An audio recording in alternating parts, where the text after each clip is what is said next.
السلام علیکم ورحمۃ اللہ وبرکاتہ۔ جو معزز ناظرین، ہم لوگ مسجد جعرانہ کے پاس ہیں، آئیے یہاں کی فضیلت کے بارے میں جانتے ہیں۔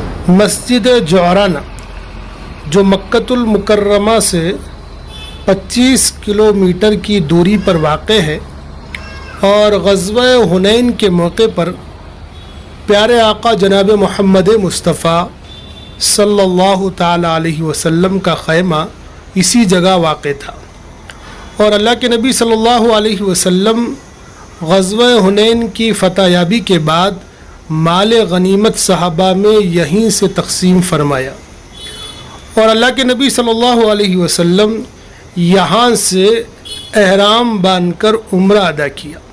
تو یہاں سے عمرہ کرنا سنت ہے۔ بعض حجاج میں غلط فہمیاں ہیں کہ یہاں سے عمرہ کرنا بڑا عمرہ ہے اور عائشہ سے عمرہ کرنا چھوٹا ہے۔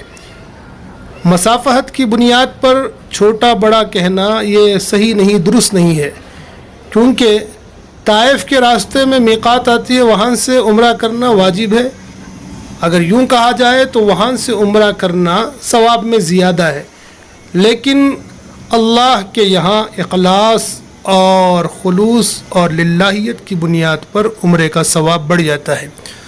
دعا فرمائے کہ اللہ تبارک و تعالی ہم سب کو یہاں سے عمرے کی توفیق عطا فرمائے، اور جو حجاج اس وقت ابھی عمرہ نہیں کیے ہیں تو یہاں سے بھی عمرے کرنے کی کوشش کرے۔ اللہ ہم سب کو قبول فرمائے۔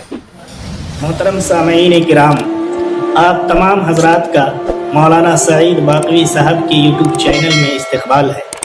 آپ تمام حضرات سے درخواست ہے کہ ہمارے اس چینل کو سبسکرائب کریں۔